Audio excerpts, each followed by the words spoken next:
Hi everyone, this is Ruben, your social science teacher, who is gonna talk about power sharing. That is our last topic.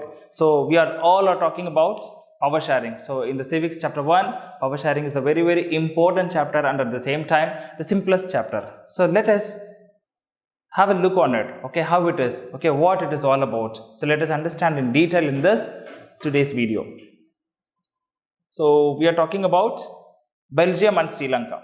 Clear? So you might have seen the two contrasting states. Why we are just, everyone had a doubt, right? So why we are just comparing Belgium with Sri Lanka? There is no connectivity, nothing. But it is absolutely wrong. We had lot of connectivity between these two countries. Okay, so when we talk about Belgium and Sri Lanka, so they had the same problem. Okay, same language issue and same majority minority problem they had, but the way they have handled these two cases are different. Okay, so that is the very important thing, and two contrasting ideas what we are talking about. Clear? So here you will clearly understand how a country can deal with all these kind of problems. Fine. So in case of Belgium, so you have seen this pictorial representation, right? So Belgium and Sri Lanka. Okay, so Sri Lanka is all about Buddhist population. It's completely full of Buddhist population. Here it is Belgium. So Belgium, it's a small European, Western European country which has got population little over 1 crore. Already these information have been shared in the last video itself, and we are just comparing this country with our state Haryana. Haryana is a very small state in India, so which has got huge population. We are not comparing Haryana's population with Belgium's population. Here we are just talking about area. That's it. So area is different from population. Let me explain one thing in case of area and population. Here you have to understand. Usually you all might have known, right? Which is the largest country in the world? It is Russia. So you know that. And Russia, Canada, USA, China, then Brazil, Australia, and then India. So when we talk about India, it is the 7th largest country in the world. And what would be the first? Absolutely it is Russia. It is the first largest country. So here we are talking about what? Area. So in terms of area, Russia is the first country and China, which is the 4th largest country in the world. But the same information in terms of population, if we start to talk about population, definitely China tops the match. So China, which has got first place, okay, which is the populous country in the world.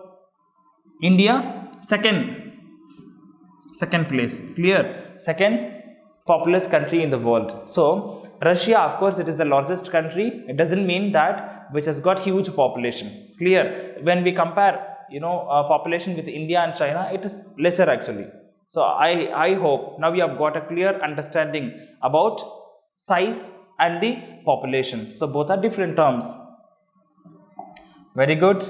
And yes, so what is the ethnic composition in Belgium. So there we had, of course, it is a very small country.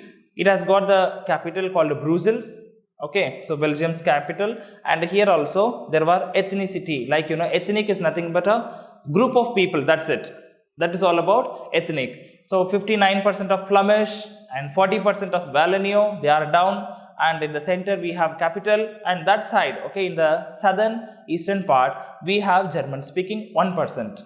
Okay, so this is called here majority and minority. It's very common everywhere. For example, take India. In India, Hindus are majority people. Okay, that religion, actually the people those belong to Hinduism are huge in India. So they are called majority. And minority in India also, we can talk about minority. They are Christians, Muslims, Sikhs, Jainism, Parsis. So we have all these religious people. They are called minority. So it's all about numbers.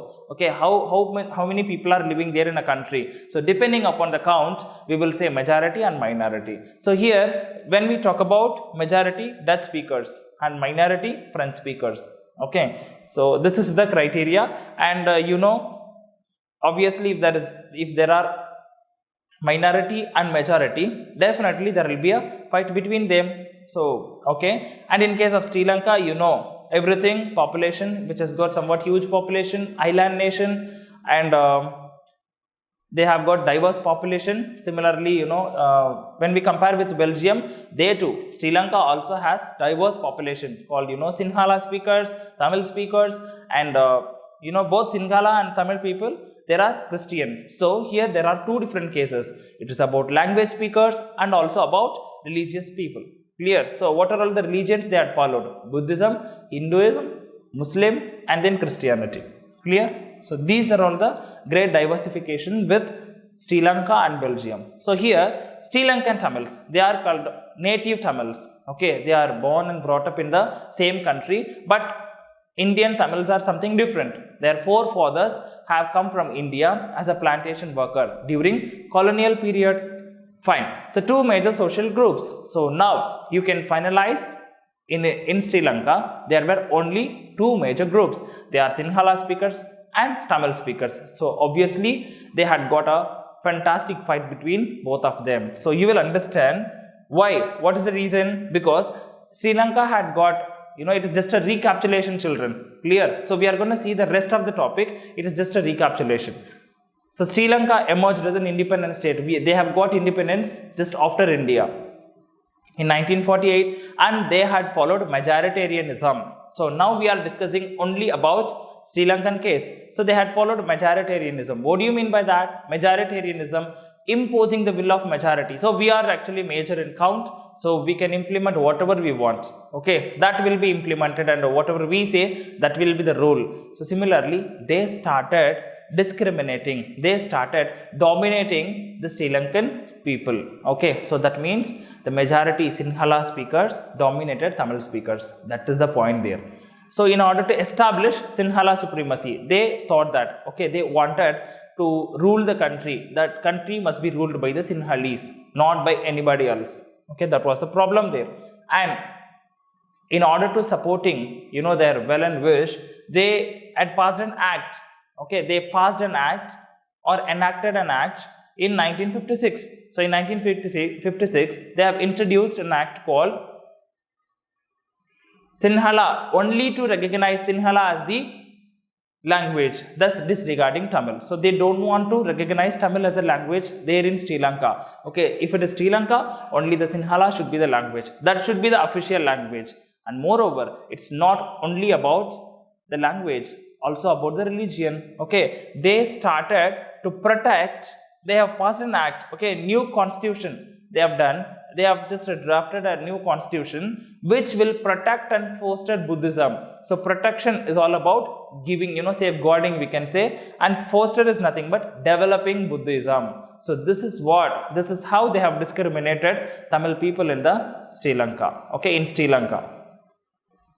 Anyway, so elements of Belgian model. So you have seen now how the Sri Lanka had shown such a great discrimination, but when it comes for the Belgium, they didn't follow the same methodology. Okay, so they have taken a wise decision. What was that? Central government and many powers and separate government in Brussels. So all these we had seen. They have given equal representation, children. That's it. Okay, they have given equal representation. And elements of Belgium also, they have formed a community government. So it was elected by the people belonging to one language community. Okay, there will be a very separate government.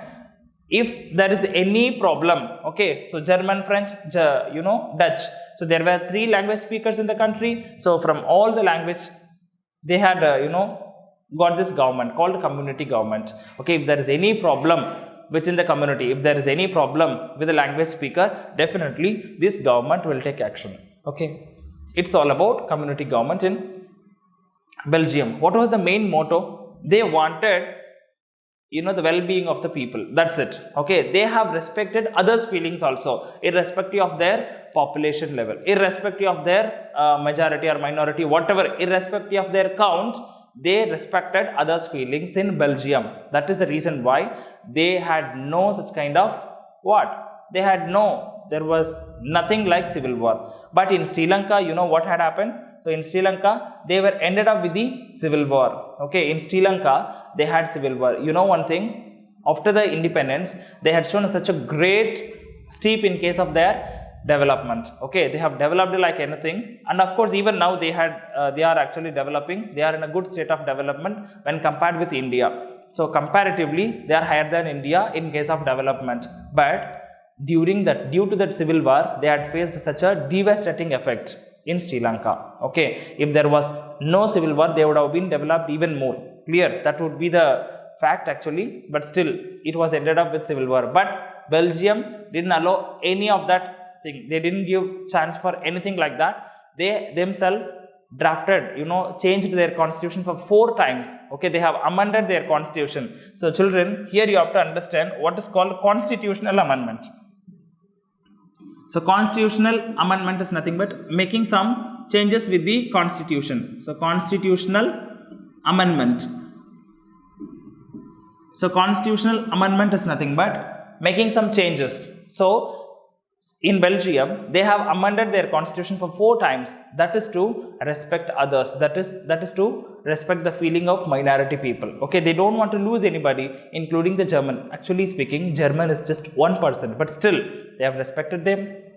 Clear? I hope you have understood. So because of that, for the entire European, Brussels was chosen as the headquarter. Yeah. Okay, Brussels was chosen as the headquarter because of the accommodation policy. But in Sri Lanka, they didn't follow anything like that. Okay, in Brussels we have seen they have given equal representation. Okay, both the communities, both Dutch and French, irrespective of their count, they sat together. They have just drafted their own constitution, okay, respecting everybody. But Sri Lanka didn't follow that. Because of that, they ended up with the civil war. Civil war is nothing but within the country we will have fights. Okay, that is called civil war. War is something different. Okay, between countries. Okay, so that is all about that. Anyway, so these are all the 2 contrasting ideas. So this is how we can sort out problem in a country. So like Belgium, that is the reason Belgium was famous for all those. So which has taken the capital of European Union. Okay, actually speaking, European countries are almost 45 countries are there, but still among all those countries, Brussels was actually which was the talk of the town for the entire European Union, and the parliament is also located in Brussels. Hopefully you have understood what was all about Sri Lanka and Brussels. Now we'll see there are different reasons in favor of power sharing. So why we have to share powers? So when we talk about Belgium, you might have understood they have shared power. Okay, community government, there was a separate government, and also they had got they have shared their power. The Dutch speakers, actually speaking, they are the majority. They didn't keep all the powers with them. What happened in Sri Lanka? Sinhalese, they were the majority people. They kept everything with them. They didn't share anything with Tamil people. So finally what happened? Civil war. Clear? So actually speaking, there are 2 different reasons in favor of power sharing. So for any country, whether it is democratic or not undemocratic, that is all different. Clear? You don't need to worry about that. So if it is a country, irrespective of their democratic level, there must be a term called power sharing. So power must be shared. Why power must be shared? Because we have prudential and moral reason. Most of the students are asking doubt in this. What is prudential? What is moral? Prudential is all about forethoughts. Okay, forethought in the sense the thing which is going to happen in future, which will be clearly predicted by us. Okay, we just predicted everything. So power sharing would be better. It helps to reduce. Okay, it helps to reduce the possibility of the conflict between social groups. So we will never end up with a term called civil war, because in Sri Lanka that was a criteria. They didn't share power. So what happened finally? Tamil people started rebellion. Okay, they started rebellion. They started fighting against the Sinhala supremacy because they have dominated. They didn't get university positions. They didn't get government jobs. Nothing was given to the Tamil people. So at last, which was ended up with a great fight. Okay, so now prudential reason, definitely if we share power, there won't be any problem like Sri Lanka. Understand? And moral reason. What is moral reason is all about? Power sharing is the very spirit of democracy. That's it. Okay, if it is a democratic country, you cannot imagine a democratic country without power sharing. Okay, it's a must and mandatory. Clear? So it's a must. In a democratic country, power must be shared. Then only you can call the country as a democratic country. That's all about these 2 reasons in favor of power sharing. Understand? So there are just 4 types of power sharing, children. Okay, there is nothing much to discuss about it. So we are at the end of the chapter now. So power can be shared among governments at different levels. Okay, so why? In case of different levels, you can call this type of power sharing as vertical form of power sharing. Okay, so it is also different levels is nothing but you can say vertical form of power sharing. Okay, so here union government is also called as central government. It is the other name. Union government is also called as central government, and state government is all about Tamil Nadu state, Karnataka state, Kerala. So state government and local governments. So within the Tamil Nadu government we have local body election. Clear? So this is all about power sharing, because it is highly impossible for a PM or for a president to look after everything what's happening in the country. It's highly impossible, which won't be the correct thing. So power must be shared for the efficient ruling of the government. Clear? So if you want to rule the country effectively, efficiently, definitely power must be shared at the different level. Here you have to keep only one thing in your mind. In the vertical form of power sharing, state government has more power when compared with local government, and union government or central government has more power when compared with state government. So in the vertical form of power sharing, the powers are actually reducing from union to local government. So in local government we can say municipality and panchayat. Okay, municipality is for a district. Okay, municipal for a town. So panchayat is all about villages. Okay, nothing like that. So district, intermediate, village, panchayat. So it's all about villages there. In case of municipal, here municipality you can talk about municipal corporation for a district, and municipal council and nagar panchayat, all those things. Okay, this is all about vertical form of power sharing. Here we have hierarchy in terms of powers.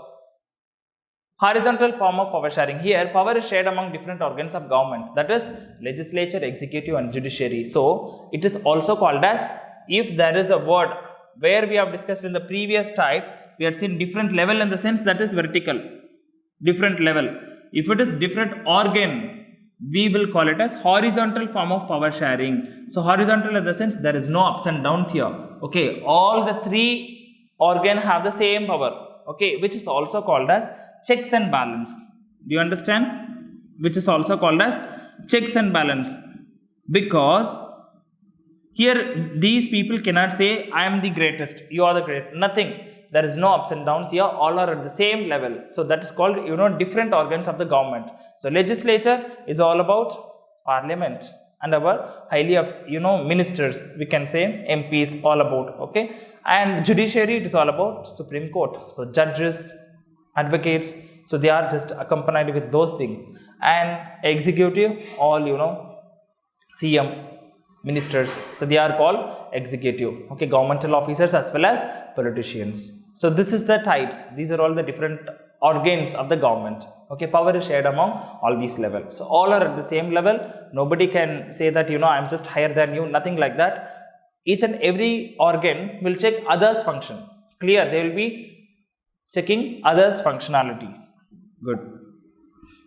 And the third type, power may also be shared among different social groups. So different social groups in the sense such as religious and linguistic group, like Belgium. So in Belgium we had called community government. The same thing is there for here. Okay, reserved constituencies. What do you mean by reserved constituencies and assemblies? So even in India we have just developed it, okay, in order to recognize everybody, the so-called lower caste people, that is SC and ST. So in order to recognize them, in order to include them in political activities, we have come up with a term called reserved constituencies. What do you mean by reserved constituencies? So particular, in the election, if there is no term called reserved constituencies, there won't be nothing.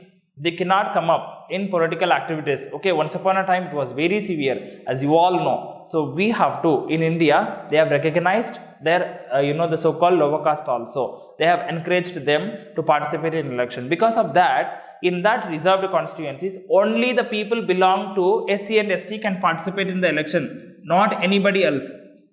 Okay, this is solely reserved for them. Of course, even the government, even the people, those who are living there, maybe the higher caste or whatever, okay, like BC, OC, MBC, like that, people, they cannot contest in the election in those constituency. Constituency is nothing but a political boundary set up by the government. That's it. That is called constituency. So constituency, India has been split into many constituencies. Okay, so in the comment section, if you know the answer, just comment it. Okay, how many constituencies are there in India? So India has been divided into many constituency. So in those constituency, if it is reserved, okay, if it is a reserved constituency, only the people belong to SC and ST can participate. Otherwise, no other social group can participate in that. Okay, it's a must. It's a special privilege given by the government to them.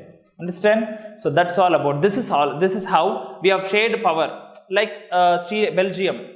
In Belgium, they had given community government, right, for one language people. Similarly, we gave the same thing for SC and ST in India. Okay, so that's all about power shared among different religion and linguistic people. And finally, when we talk about power sharing arrangements, can also seen in the political parties and pressure groups. How the power is shared with political parties and pressure group in India. India is a democratic country. So here the people, okay, the rulers, who might be the rulers?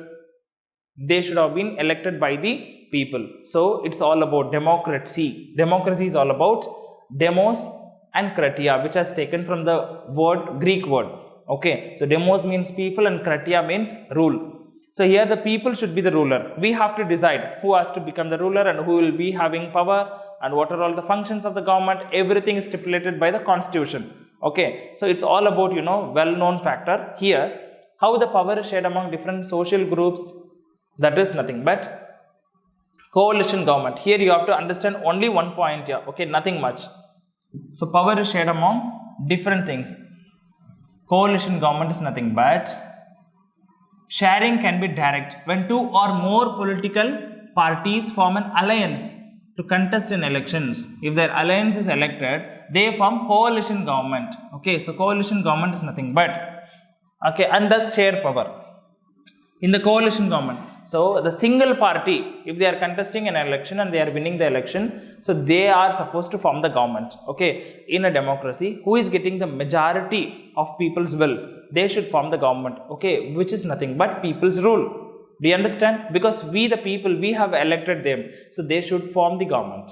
But sometimes, okay, so there are many political parties in India. So what they can do, if BJP, for example, BJP is getting 50 votes, okay, for example, and Congress is getting some 30 votes, and some other party, okay, some other party X, they are getting some 25 votes. Now BJP can be defeated with the alliance of Congress with the party X. Okay, Congress with the party X. So if these two, Congress and party X, if they join, they are counting 55, right? So they are the majority now. If they form alliance, they have become majority and they can form the government. This is how, in a democratic country, you can form the government. But what is the difference if it is solely won by BJP? No, they no need to discuss with any other party for their decision. They themselves can take decision. The particular party leader will be taking decisions in all the matters. So after forming the government. But in the alliance, in the coalition government, you cannot take your decisions on your own, because we have won the election with the alliance with other party. So all the time we have to discuss with the other party, okay, which had got alliance with us. That's all about coalition government.